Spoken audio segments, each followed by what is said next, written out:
हैं यहाँ मौजूद हमारी माताएं बहनें, हमारे बड़े बुजुर्ग और हमारे सारे युवा साथी जो आज अपना कीमती समय निकालकर हम सबको सुनने आए, तो आप सभी को मैं तहे दिल से धन्यवाद और शुक्रिया अदा करता हूं। साथियों, आज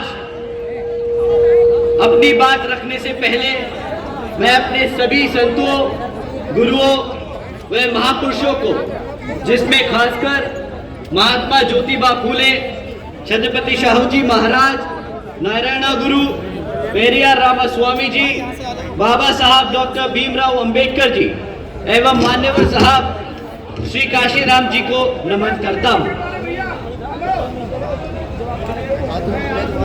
साथियों, इस लोकसभा चुनाव के संबंध में अपनी बात रखने से पहले मैं बहुजन समाज पार्टी की राष्ट्रीय अध्यक्ष व उत्तर प्रदेश की 4 बार मुख्यमंत्री रही एवं पूर्व सांसद आदरणीय बहन जी के नाम से लोकप्रिय बहन कुमारी मायावती जी का पूरे तहे दिल से स्वागत व आभार प्रकट करता हूं, जिन्होंने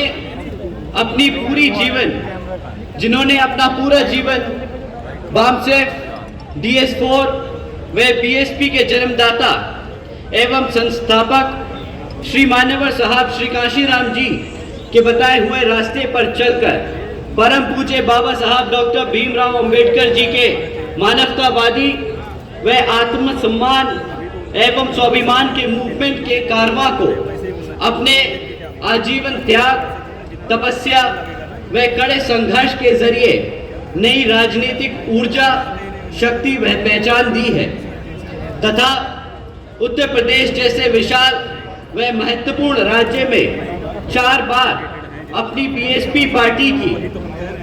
पार्टी के नेतृत्व में सरकार बनाकर खासकर यहाँ बहुजन समाज के लिए ऐसी मिसाल बन गई है जिससे प्रेरणा लेकर करोड़ों लोग यहाँ सामाजिक परिवर्तन व आर्थिक तरक्की के मिशनरी कार्य में जुड़े हुए हैं।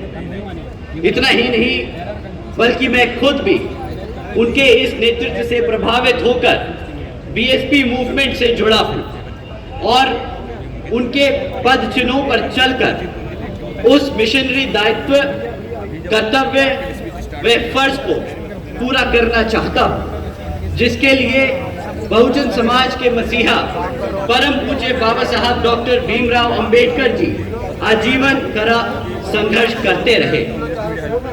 साथियों, आज मैं अपनी बात अपनी कमियों से दूर करना चाहूंगा। हमारे यहाँ विपक्षी पार्टियों ने हमारे कैडर, हमारे वर्कर, हमारे कार्यकर्ताओं के बीच में एक बहुत गंदा, एक बहुत नीच तरीके का एजेंडा फैलाने की कोशिश की है, हमारे लोगों को भ्रमित करने की कोशिश की है, डिमोरलाइज करने की कोशिश की है। वो बोलते हैं कि भाई हाथी पिछले कुछ सालों से आगे बढ़ नहीं पा रहा है क्योंकि वो किताबों के बोझ में दबा है। परंतु साथियों, ये सरासर झूठ है और ये अभी रिसेंटली इलेक्टोरल बॉन्ड्स के बारे में जो खबर आई है उससे साबित होता है।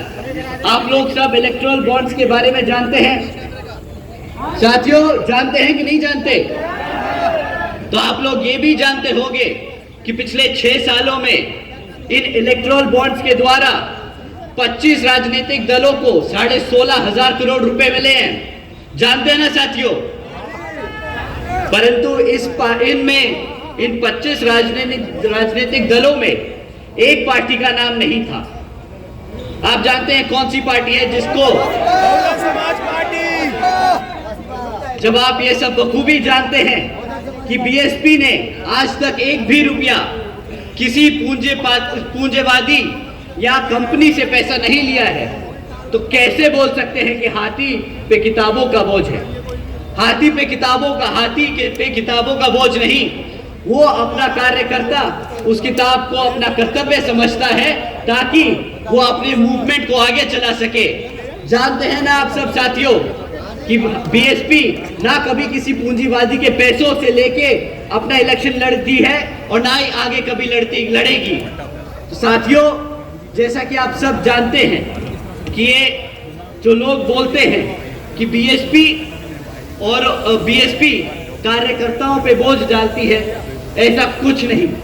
बीएसपी अपने लोगों के तन मन और धन से, श्रद्धा से चलती है। साथियों, जैसा कि आप जानते हैं कि लोकसभा के आम चुनाव चल रहे हैं और इस लोकसभा चुनाव में अन्य पार्टी आप लोगों से आकर आपसे वोट मांगने का काम करेगी, परंतु इस बारी आप वोट डालने से पहले उनसे पिछले 10 साल का रिकॉर्ड जरूर मांगिएगा कि पिछले 10 सालों में जब वो सत्ता में रहे हैं तो उन्होंने आप लोगों के लिए क्या काम करके दिए। साथियों, आप जानते हैं कि बहन जी के सख्त आदेश हैं कि बीएसपी कभी मैनिफेस्टो जारी नहीं करती, बीएसपी कभी आने वाले 5 सालों के बारे में वादे नहीं करती। बीएसपी हमेशा अपने पिछले कामों को लेकर चुनावी मैदान में उतरती है और अपने सपोर्टर्स को बताती है कि किस तरह उसने अपने 5 साल के कार्यकाल में क्या क्या काम करे। तो साथियों, मैं भी आपसे दरख्वास्त करूंगा कि अब जब विपक्षी पार्टियां आप लोगों के बीच में आए और वोट मांगे तो आप उनसे पहले उनके पिछले 5 से 10 साल के कार्यकाल की रिपोर्ट कार्ड मांगिएगा। साथियों, बीजेपी की केंद्र में रही सरकार पिछले 10 साल से चल रही है और वह इस बार आप लोगों के बीच में गली मोहल्लों में घूम रही है, परंतु उनसे कुछ मुद्दों पर आप लोगों को सवाल करने हैं। साथियों, पिछले 10 सालों में न शिक्षा पे उन्होंने कुछ काम किया, ना सुरक्षा पे कुछ काम किया, ना यहाँ रोजगार के लिए कोई काम किया। अब शिक्षा की बात करें तो साथियों, हम सरकारी स्कूलों के बच्चों के सर्वे, सरकारी रिकॉर्ड्स में देखें कि आजकल 8वीं कक्षा तक के बच्चे आज अंग्रेजी के शब्द पढ़ नहीं पाते। अगर आप एजुकेशन की बात करें तो स्कूलों में, सरकारी स्कूलों में आप बच्चों से अंग्रेजी में बात करने को कहें तो बेचारे सेंटेंस नहीं बना पाते। जहां रही बात मैथ की, प्लस माइनस मल्टीप्लिकेशन डिवीजन की, तो 8वीं तक के कक्षा के बच्चे, आधे बच्चे आज बेसिक मैथ्स नहीं कर पाते। और आजकल 65% से अधिक सरकारी स्कूलों में कंप्यूटर्स तक की फैसिलिटी नहीं है। साथियों, आप सब जानते हैं कि शिक्षा कितनी महत्वपूर्ण होती है एक बच्चे का भविष्य बनाने के लिए। अगर भाजपा सरकार पिछले 10 सालों में हमारे बच्चों को शिक्षा ना दे पाई तो उसने हमारे खाली बच्चों की शिक्षा के साथ नहीं, आपके भविष्य के साथ खिलवाड़ किया है। साथ ही साथ आज साथियों, 10 साल में शिक्षा तो पूरी कर नहीं पाए, ना बेचारे रोजगार दे पाए। आज 3 में से 1 ग्रेजुएट युवा साथी बेरोजगार घूम रहा है। सरकारी नौकरियों के नाम पर सिर्फ पेपर लीक करने की खबरें आती हैं, जहां पर अगर कोई नौकरी निकल भी जाए, तो साथियों 1-1 हजार नौकरियां निकलती हैं, वहां पे 90-90 हजार लोग अप्लाई करते हैं। एक क्लास 5 की नौकरी के लिए यहाँ पर पीएचडी स्कॉलर्स, इंजीनियर्स और ग्रेजुएट्स अप्लाई कर रहे हैं। साथियों, ना यहाँ पे शिक्षा का प्रबंध हुआ, ना यहाँ नौकरियां दे पाए। अब आप ये देखिए कि किस तरह वो दीमक की तरह हमारे सिस्टम को तोड़ने की कोशिश कर रहे हैं। जब आपके बच्चे पढ़ेंगे नहीं तो वो कैसे अपने पैरों पर खड़े हो पाएंगे? जब उनके पास नौकरी नहीं होगी तो कैसे वो घर में आप लोगों के पास वापस मुड़कर आप लोगों की मदद कर पाएंगे? ना नौकरी होगी, ना रिजर्वेशन होगा। साथियों, भाजपा का हमेशा से वादा रहा था कि भाई हम हर साल 2 करोड़ नौकरियां देंगे। अब 2024 में ना नौकरी की बात होती है, ना तरक्की की बात होती है, ना रोजगार की बात होती है, ना सुरक्षा की बात होती है, तो सिर्फ मंदिर, मस्जिद और धर्म की। ना धर्म ने कभी किसी का पेट भरा है, ना कभी भर पाएगा।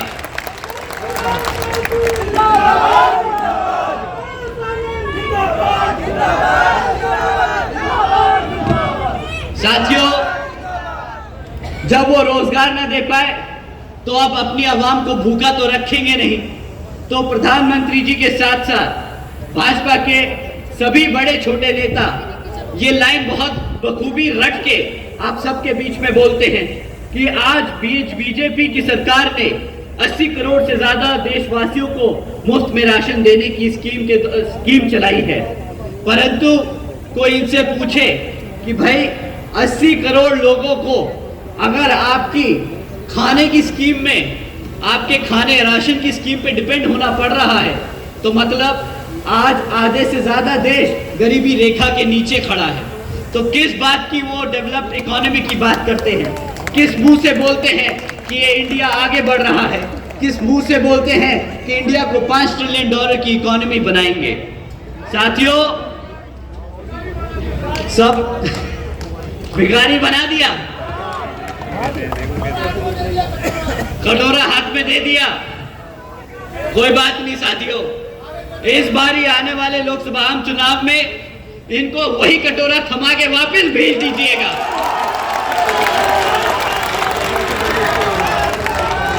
साथियों, इन्होंने आप लोगों को मुफ्त में राशन देने की स्कीम चलाई। आप जानते हैं कि इस मुफ्त राशन की लागत क्या पड़ रही है आप सब पे? साथियों, 2 लाख करोड़ रुपए ये सरकारी का पैसा, ये सरकार का पैसा मुफ्त राशन बांटने में लगा रहे हैं। साथियों, और मुफ्त का राशन मिलता ही कितना है? 500 रुपया, 1000 रुपया महीना। आप लोगों को साल में 6000 रुपए का राशन देते हैं, ज्यादा 12,000 रुपए का राशन दे लेंगे, परंतु आपसे छीनते क्या है? भाई क्लास 4 और 5 की अगर नौकरी भी लग जाए तो 15 से 20,000 रुपए महीना की नौकरी लगती है। साल का आपको 2.5 लाख रुपया कमाने को मिलता है। ये 12,000 रुपए देके आपसे 2.5 लाख रुपए का चूना लगाते हैं। अगर यही है गुजरात का मॉडल, तो इस भारत को गुजरात का मॉडल नहीं चाहिए।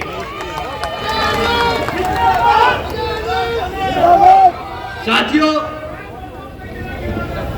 200 किलो रुपए टमाटर, तभी वो मुफ्त में राशन बांट रहे हैं।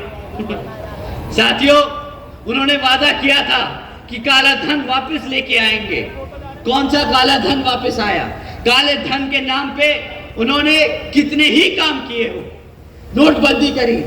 अब आप लोगों के पास, सबके पास डेटा है आरबीआई का कि भाई सारा काला धन तो दूर की बात, सारा कैश वापस आ गया, सारा कैश वापस सिस्टम में आके वापस चला भी गया। तो कौन सा काला धन इस केंद्र की सरकार ने रोक के दिखाया है? परंतु इस नोटबंदी के आड़ में इन्होंने जो हमारे गरीब भाइयों की कमर तोड़ दी, उसका जवाब अब आने वाले लोकसभा चुनाव में आप सबको इनके हाथ में कटोरा थमा के देने का काम करना होगा।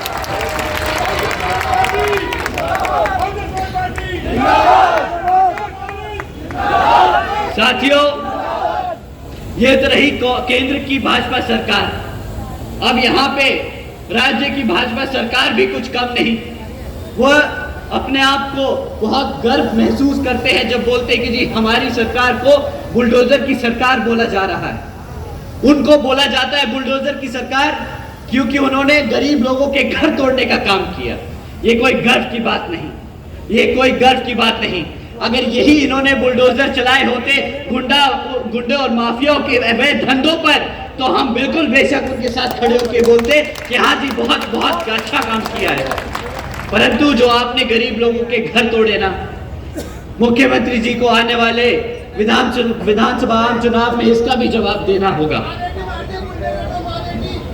साथियों, ये सरकार अपने आप को फाइनेंशियली साउंड बहुत बोलती है कि हम बहुत टाइप की टेक्नोलॉजी ला रहे हैं, हम बहुत ज्यादा डेवलपमेंट कर रहे हैं। इनसे अगर हम आपके सामने अगर एक डेटा रखें तो इनसे इनकी फाइनेंशियल प्रूडेंस समझ आती है।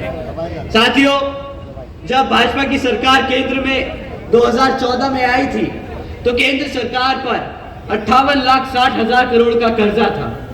आज 10 साल बाद 2014 में इस भारत सरकार ने अपने ऊपर 152 लाख करोड़ का कर्जा ले लिया है। 152 लाख करोड़ का कर्जा जो यहाँ के देशवासियों को देना पड़ेगा, हमारे भारतीय लोगों को देना पड़ेगा अपनी मेहनत की कमाई से। साथियों, ये 152 लाख करोड़ का हिसाब अब इनसे हमें मांगना होगा कि इन्होंने ये 152 लाख करोड़ रुपए खर्चे तो कहाँ खर्चे, क्योंकि ना हमारे युवा साथियों के पास रोजगार है, ना हमारी बहन बेटियों के पास सुरक्षा है, और ना ही हमारे यहाँ पे कोई नए स्कूल और कोई हेल्थ केयर के लिए हॉस्पिटल्स बनाए गए। साथियों, यह तो रही भाजपा की सरकार के हाल। अभी आपके बीच में लाल टोपी वाले भी आएंगे, वो भी बोलेंगे कि हम आप लोगों के लिए आपके हकों की लड़ाई लड़ेंगे। पर बहुत ही युवा या साथी यहाँ बोले कि भैया हमने इनको मौका दे के देख लिया। ये जब नए नए आए थे टोपी पहन के साइकिल पे घूमे और बोले कि हम युवा नेता हैं, हम यहाँ पे युवा साथियों का बहुत सहयोग करेंगे, उनके लिए रोजगार देंगे। परंतु वो हमें टोपी, वो खुद टोपी पहन के हमें भी पिछले 5 साल में टोपी ही पहनाते रह गए।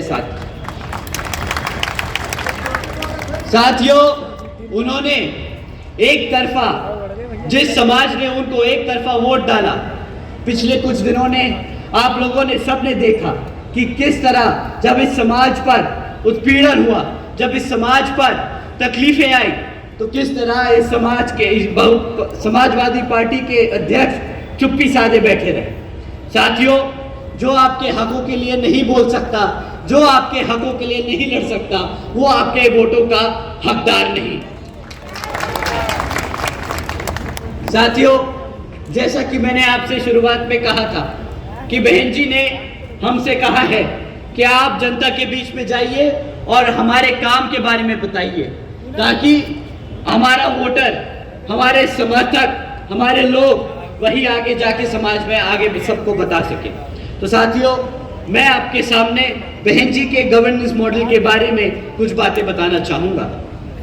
साथियों, बहन जी के गवर्नेंस मॉडल के तहत बसपा ने अपनी सरकार के चलते हुए महामाया गरीब बालिका आशीर्वाद योजना चलाई थी, जिसके तहत 3,25,000 बच्चियों को 1-1 लाख रुपए देने का बहन जी ने काम किया था। साथियों, देश में पहली बार ऐसा हुआ था कि बच्ची पैदा होते ही लखपति बन गई थी। साथियों, बहन जी ने इस योजना के तहत 3,250 करोड़ रुपए अपनी बच्चियों को देने का काम किया था। बहन जी के गवर्नेंस मॉडल के तहत बसपा की सरकार ने सावित्रीबाई फूले बालिका शिक्षा योजना भी चलाई थी, जिसके तहत 7 लाख से ज्यादा बच्चियों को 12वीं तक की शिक्षा प्राप्त करने हेतु बहन जी ने 600 करोड़ रुपए से ज्यादा इन बच्चियों को पढ़ाने के लिए खर्चे थे। साथियों, बहन जी ने एक तरफ हमारी बच्चियों को मुफ्त में शिक्षा देने का काम किया, ताकि वो अपना पढ़ लिख कर अपने पैरों पर खड़ी हो सके। दूसरी तरफ ये सरकार आपको हर महीना मुफ्त में राशन देती है, ताकि आपके बच्चों का भविष्य इन पर निर्भर हो जाए, आप लोग अपने पैरों पर ना खड़े हो पाए। साथियों, एक अच्छे लीडर में उनकी पॉलिसीज में पता चलता है कि वो कितना अच्छा लीडर और कितना अच्छा अपने लोगों से जुड़ा है। साथियों, बहन जी के गवर्नेंस मॉडल के तहत बसपा ने सरकारी कॉलेजेस के साथ साथ व्यावसायिक technical institutes, engineering colleges, polytechnic एवं इंडस्ट्रियल ट्रेनिंग इंस्टीट्यूट्स के में अन्य पिछड़े वर्गों के छात्रों के लिए 27% आरक्षण की व्यवस्था तय की थी। इसी के साथ साथ पहली बार सरकारी कॉलेजेस के स्टूडेंट हॉस्टल्स में अन्य पिछड़े वर्गों के छात्रों के लिए भी 27% आरक्षण व्यवस्था तय की थी। साथियों, बहन जी के गवर्नेंस मॉडल के तहत चलकर बसपा की सरकार ने प्रदेश में अपने शासनकाल में 12,500 करोड़ की लागत से हमारे सभी SC, ST व OBC के साथ साथ आदिवासी समाज के 3.5 लाख से ज्यादा परिवारों को महामाया आवास योजना के तहत अपने खुद का घर देने का काम किया था। साथियों, बहन जी के गवर्नेंस मॉडल के तहत चलकर बसपा की सरकार ने सरकारी नौकरियों के साथ साथ देश में पहली बार सरकारी ठेकों में भी आरक्षण की व्यवस्था तय की थी। इसके साथ साथ सरकारी नौकरियों के भीतर सरकारी नौकरियों पर भी लगी रोक को हटाकर बहुजन समाज के साथ साथ सर्व समाज में से सभी जरूरतमंद लोगों को सरकारी नौकरियों तो देने का काम किया था। साथियों, बहन जी के गवर्नेंस मॉडल के तहत चलकर बसपा की सरकार के नेतृत्व में कृषि एवं संबंधित कार्यों में मिनिमम वेजेस को 55 रुपए से बढ़ाकर 100 रुपए प्रतिदिन करने का काम किया और अन्य पिछड़े वर्गों के लोगों की क्रीमी लेयर की वार्षिक आय सीमा 3 लाख रुपए से बढ़ाकर 5 लाख रुपए करने का काम किया।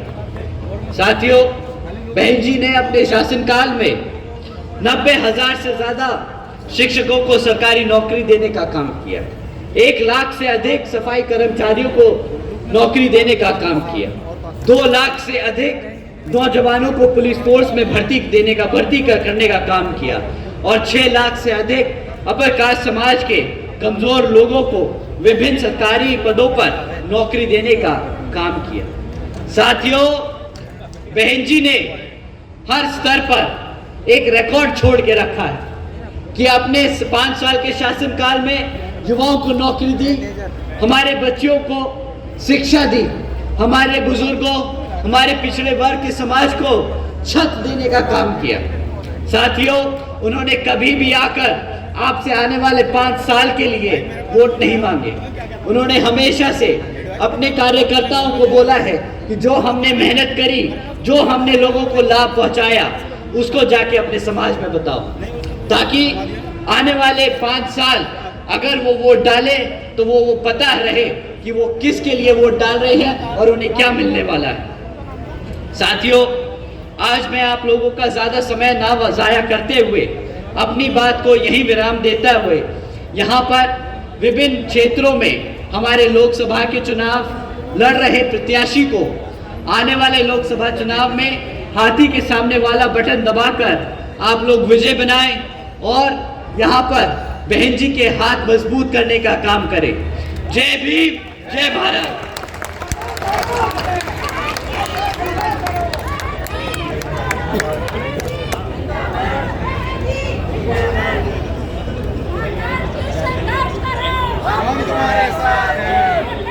तुम साथ हो तो संघर्ष करने की जरूरत ही नहीं है। अभी अभी मायावती के पति आकाश आनंद का संबोधन यहाँ खत्म हुआ है और आप देख सकते हैं कितनी भीड़ है और उनको सुनने के लिए बेताब लोग अब धीरे धीरे घर की ओर लौट रहे हैं। डेली न्यूज़ 24x7.com के लिए मैं संजय कुमार, गाजियाबाद से।